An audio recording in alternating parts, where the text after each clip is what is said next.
I bought a car worth 100 grand with some elderly man's money right after my husband's funeral, Julia exclaimed with a mix of exhaustion and elation. David, her eldest son, glanced approvingly at the contract Julia had brought. Whose money are you talking about? What on earth is going on? I couldn't help but raise my voice in frustration. Despite Ashley and I mourning the loss of my husband, David and his wife seemed not only unfazed but almost pleased. The insurance money will be deposited soon. Plus there should be an inheritance, Julia continued, pulling out an unexpected item from her bag, a bank book belonging to my late husband.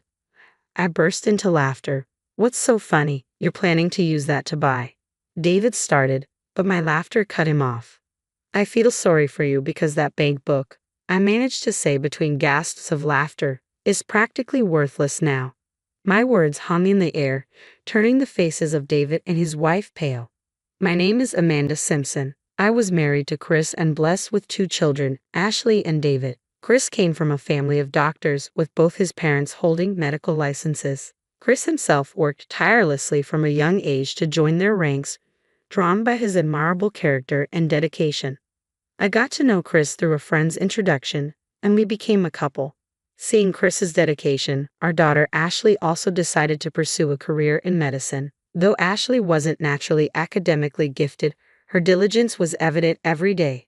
As her mother, I witnessed her efforts firsthand. I never pushed her to become a doctor, but Chris was overjoyed when she decided to pursue it on her own. Mom, I got an honor rating from medical university, Ashley exclaimed one day, achieving her dream acceptance in high school. Tears welled up in my eyes at her success. It's not just an acceptance yet, I still have to work hard without letting my guard down, Ashley added humbly. I was genuinely proud to see her grow into such a kind and resilient person. However, our eldest son, David, was quite different. Born prematurely, David had always been fragile, and I might have been overly protective of him. But as he grew, he became stronger and eventually caught up with his peers physically. He excelled academically without attending any cram schools, consistently scoring perfect marks in elementary school tests. He's grown up wonderfully, I reassured myself. But in the latter half of his middle school years, David started coming home with bruises every day. David, what happened to you? I asked with concern. They're just bruises from fights. Maybe I got into some scuffles, he shrugged off my concern. He's a boy, after all. These things happen, Chris laughed it off. In hindsight, I should have listened to Chris and let things be. But my overprotective nature towards David made me anxious. I constantly questioned him about the fights and who hurt him, which only drove him away. You're so annoying. If you ask me one more time, I'll never speak to you again, David snapped at me one day. Despite Chris's advice, I kept pushing. With every bruise that healed, another would appear. All I could do was watch over him with worry. While David was academically talented, he spent most of his time fighting and eventually attended a local public high school. I hoped that as he outgrew his teenage years, he would discuss his future or college plans. But David remained unchanged. Hey, Mom, give me some money, David demanded one day with rude language. If you think acting like a delinquent makes you cool, you're gravely mistaken, Ashley chimed in, worried about her brother's behavior. Fearing for Ashley's safety, I quickly handed David a $50 note for lunch money. He clicked his tongue in annoyance and left, leaving Ashley glaring after him. How did it come to this? Did I spoil him too much? I wondered, troubled by David's behavior every day. I couldn't help but reflect and blame myself. While his classmates prepared for university entrance exams, David remained unchanged.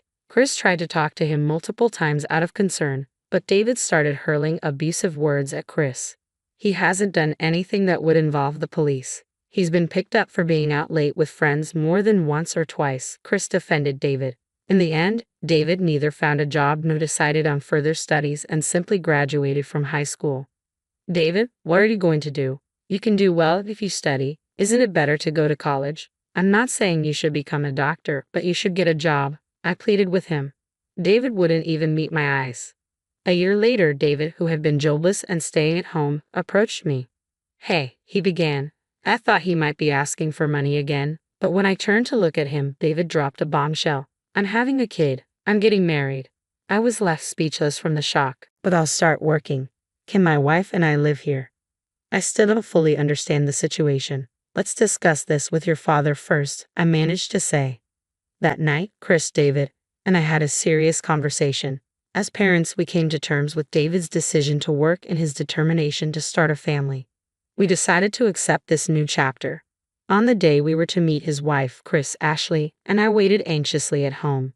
David was late in returning with her, which worried us. We tried reaching out but couldn't get in touch.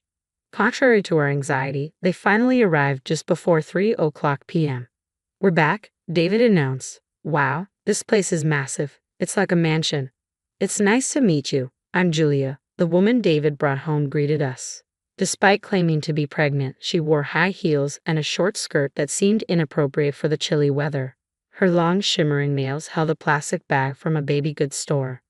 "Nice to meet you. I'm David's mother," I replied, taken aback by her appearance and demeanor. "You're prettier than what David described." "Nice to meet you, Amanda," Julia replied casually. Her behavior lacked any semblance of manners, leaving me simply stunned. "Where's my room?" Julia continued, unfazed. "Oh, we haven't decided yet." "Okay, I'll just leave the baby stuff in the living room then," Julia said, entering the house and heading straight for the living room. She greeted Chris and Ashley with the same casual tone. The checkout line was so long. "Sorry for being late. You all waited, right?" Julia remarked casually, making herself at home. Chris, Ashley, and I exchanged glances, speechless at her audacity. We had expected a simple greeting, but Julia acted as if she owned the place, placing a ton of luggage in the living room without a second thought. I greeted Julia again, noting she was 22 years old. Apparently, she worked part-time at a bar. As a child, her parents divorced, and she was raised by her father. However, he later disappeared, and she grew up in a children's home. It must have been tough without any family, but I couldn't excuse rudeness based on circumstances alone. Ashley then engaged Julia in conversation about her pregnancy. "How many weeks pregnant are you now? I noticed earlier you're wearing high heels. Your belly doesn't seem to be showing yet, but it's risky," Ashley expressed concern. I felt relieved hearing Ashley's caring words. David chimed in on Julia's behalf. "I thought the same. Julia apparently only has heel shoes. Buy her some, Mom." Suddenly, the conversation turned to me, catching me off guard.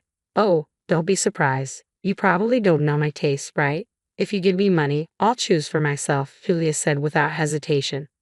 I was at a loss for words at Julia's boldness. Ashley intervened sharply. "Why should Mom buy it? Why don't you, David? The baby inside me is her grandchild, isn't it?" "So what? It's your child, not hers," Julia retorted casually. Ashley was furious. Is this what a sister-in-law is supposed to be like? Hilarious. Chris remained silent, visibly uncomfortable with the escalating tension. What kind of attitude is this? She seems to be looking down on us even though we just met. However, we have to live together from now on. It wouldn't be wise to fight. I attempted to defuse the situation. In time, her maternal instincts will grow, and she'll adjust. I hoped aloud. When that time comes, she should naturally stop wearing heels and remove those nails. That's all I can hope for. Ashley, particularly concerned as a future doctor, added sharply, "Anyway, make sure you earn and buy appropriate shoes before your belly gets larger. Also, remove those nails if you can't manage a pulse oximeter. They'll definitely need to come off." With that, Ashley stormed out of the living room, locking herself in her room. Julia seemed amused but laughed when David reassured her. "Don't worry about her. She's just jealous because..." Before Julia and David's life together began, Julia went to work but neglected household chores, often using her pregnancy as an excuse. David would start jobs but frequently quit after arguments, causing headaches. Chris remained silent about their behavior, seemingly resigned to their ways. Unexpectedly, Chris collapsed at the hospital where he worked. Despite immediate treatment, he couldn't be saved. Devastated by his sudden passing, I found strength with Ashley's support to arrange his funeral. On the morning of the funeral, I told Julia, "It's fine if you stay home, Julia. Your pregnancy must make it hard for you." "Really? Okay, I'll stay home," Julia gladly accepted, understanding the custom of pregnant women not attending funerals in our region. Feeling uneasy, I noticed Dave texting Julia during the funeral. Though I warned him, I let it slide given the circumstances. After returning home, mentally and physically exhausted, Ashley and I discussed dinner in the living room when Julia descended from upstairs, handing some documents to David. "Tired, huh? Did your old man make it to heaven?" Julia remarked with a laugh. David joined in, saying, "Might be hell. You just came back from the funeral." What are you saying? Ashley snapped, furious. I lacked the energy to get angry. Come on, Ashley, just go with it. Julia shrugged, pointing at the documents she gave David. Curious, Ashley and I looked over the papers. What's this? What do you mean, go with it? I asked, my frustration growing. Chris has passed away, and while Ashley and I were grieving, you two seemed pleased instead of saddened. We'll get the insurance money, right? And there should be an inheritance, Julia continued casually, pulling out a bank book from her bag. Dad's bank book. Julia, did you take that while we were out? That's disrespectful, I exclaimed. We lived together, so it's not stealing. Besides, David knew where the bank book was, Julia retorted defiantly, glancing at David. David's silent agreement confirmed he was involved. I looked dejectedly at the bank book in Julia's hand. Chris's name was clearly written on it, but upon closer inspection, I noticed something odd about the bank book, and once I realized the cause of the inconsistency, I burst into laughter. It had been a long time since I had laughed so hard. Julia frowned at my uncontrollable laughter. What's so funny? Have you lost your mind, madam? David hurled insults at me, but I wasn't even mad anymore. All this time, I thought David was smart, but I was wrong. I feel sorry for this foolish couple, I chuckled. So, you wanted to buy a car, right? Have you signed the contract? Are you going to use that money? I feel sorry for you. Upon hearing my words, David hastily took the bank book from Julia and opened it. What the hell? There's only $3 in here, he exclaimed in shock. The couple stared at the bank book in disbelief. This is a joke. There's supposed to be an inheritance, and the insurance money should be deposited too. David fumed, echoing Julia's concern. Yes, there's an inheritance and insurance money. Both of my parents-in-law passed away early, and Chris had a lot of inherited and accumulated assets. I explained calmly. Notably, Chris wasn't just a doctor but also owned several hospitals. His total assets amounted to $1 million. However, most of those assets have been donated and are now gone. The medical fees he received from patients. He wanted to use them to help other patients. Didn't you know? He made a large donation, and it was in the newspapers. David began to tremble, realizing his ignorance of family matters and his lack of interest in reading newspapers. Moreover, the remaining money is managed in an online bank. I can't access it until we complete the inheritance procedures. What about the insurance money? When will it be deposited? Julia interjected, grabbing the bank book in a rush. Ashley, who was standing next to me, began to laugh. Don't you know, insurance money is not deposited into the account of the deceased, but to the beneficiary's account. It'll be transferred to my account and my mother's. Hearing this, Julia's grip slipped, and the bank book fell from her hands. David looked dumbfounded, and Ashley and I exchanged amused glances. What am I going to do now? I've already signed contracts, Julia muttered in disbelief. I had added so many options and they told me I couldn't cancel. Mom, please, just this once, lend me some money. David knelt beside the distraught Julia. It had been so long since he called me Mom. It felt unfamiliar, as if a stranger was asking for a favor. I don't know, figure it out yourselves. I pushed them away coldly. Today, I couldn't forgive the actions of my eldest son and his wife. I'm sure Chris felt the same. Mom, you must be tired. Let's go to bed, Ashley said, intervening. Yes, I'm not in the mood for dinner either. Ashley and I stood up, ignoring the two who were sweating in the living room, and headed to the bedroom.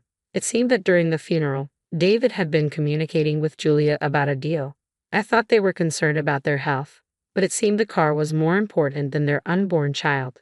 In his lifetime, Chris always said he didn't want to leave a single penny to David and Julia. As planned, the insurance money was transferred to Ashley and me. Chris died young, and David, even after starting a family, remained unreliable. Chris had thought about what might happen after his death and left a will. According to the will, the house, real estate, and most of the remaining cash were left to me. He nominated Ashley as the successor to his hospital and bequeathed his personal investments to her. David was given a large piece of land in the countryside. As we opened the will and heard its contents, Julia said, So can't we sell the land and buy a car? Listen to the end. I interrupted Julia and continued reading. With that land and some of the cash, take $100,000 for building the house and leave this home. What does that mean? Julia exclaimed, confused. We were at the probate court. The will had been validated and carried full legal force. I explained calmly. It means exactly what it says. You get the land and money to build a house. You should be grateful. But this house should eventually belong to David, the eldest son, right? Julia looked at me as if pleading for help. I responded with a smirk. It's what I received. I decide who to give it to. You damn old woman better start packing your bags when you get home, huh? David interjected angrily. By the way, the land that Chris designated for David was about 30 miles away in the mountains. It was indeed vast but mostly untouched woodland. No matter how large the land is, if the construction cost is $100,000, the house built on it would probably be small, I remarked, knowing David and Julia, who likely had nothing, would make a fuss about the inheritance. Whether Chris gave them the land with that in mind, I don't know, but I believe Chris created an environment where Ashley and I can live peacefully. Besides, David and Julia shouldn't even have any right to receive anything. They should be grateful for whatever they can get. A few days later, a grandchild was born. Julia's water broke in the middle of the night, and she was immediately taken to the hospital after making a call. However, due to her dropping blood pressure and the hospital being understaffed at night, Julia had to have an emergency C-section. Despite repeated warnings from Ashley to remove her nail extensions, Julia didn't listen. Apparently, the nurse possibly removed them. No, I just got these done 3 days ago. Don't take them off, Julia. Don't move, the amniotic fluid is gushing out, Ashley recounted later. This confrontation was more challenging than the surgery. I've never had fancy nails like young people do, but it seems like it was painful. Julia, saved along with her child, could no longer stand up to Ashley and quickly became docile. She may have been upset about the inheritance, but she was no longer acting superior to us. I hope she's grateful that we let her rest for the first month after childbirth, Mom, Ashley said. We were wrong. Can we live here? We don't need the land or the money, David pleaded, but both Ashley and I firmly denied him. Naturally, in such a state, there was no way they could afford a car. Reluctantly, David went to cancel the car purchase and was charged a penalty fee of $10,000, which he had to pay from the $100,000 set aside for construction. Whether they were reluctant to move to the countryside or not, they thought of selling the land and renting an apartment. Still, the rent was too high for David and Julie's salaries, and there were no buyers for the vast, mostly wooded land. They realized they had no choice but to build a house on it, as stated in the will. They desperately searched for a contractor who could build a house for $90,000, but it didn't seem to be going well. The baby is still young, so I'm only letting you stay here for now. You can leave whenever you want, okay? I told them sternly. David fell silent at my words. A week later, they found a construction company, but all they could afford was a small prefabricated hut. I don't expect Julia to keep it clean, so even a small house should be fine, I told the couple who were preparing to move. You'll need to decide on daycare. Until you're settled, I can take care of the baby. You both should become independent as parents first. You're taking our child, you monster, Julia snapped at me angrily. Even with just my earnings, it's impossible to support the two of them. Let's leave our baby here till things settle, David reasoned with Julia, who was furious. No way, I'll divorce you then, Julia threatened, but David calmly replied, even if you do, you still will have a home. Realizing the futility of arguing, Julia quietly packed their things and they left. I felt sorry for the baby, but having parents like that might not make much difference. Of course, if they changed their ways, it would be best for the baby to be raised by her own parents. But I can't help but think that the baby might be happier being raised by Ashley and me, I reflected. David and Julia, who moved to their new land, contacted us almost every day. If it was about the granddaughter, I was happy to reply. But all they ever asked for was money. When ignored, they sent pictures of snack bread for dinner. Ashley laughed when she saw this. Even if they ruin their health, they won't be able to afford medical bills, Ashley chuckled. In the countryside, a car is essential. They're currently driving a used car they bought for $3,000, which frequently stalls, I noted. They might be saying this to gain our sympathy, but they don't know it's just a laughing matter for Ashley and me. They probably won't be able to take their daughter back in this situation, but I think it's okay as long as we can live with our adorable granddaughter, Ashley added. As she turned 3, she proved to be very cute, kind, and nothing like David or Julia. She was a hard worker. Ashley bought her a number puzzle, and she eagerly learned numbers and could already read letters. David and Julia are still living day by day. Occasionally, when they receive pictures of their daughter, they exclaim, "Super cute," as if looking at a stuffed toy. Ashley remarked, "It still seems impossible for the two of them to become parents. When the granddaughter grows up, I hope she can learn from her parents' mistakes and grow up straight. That's what I think."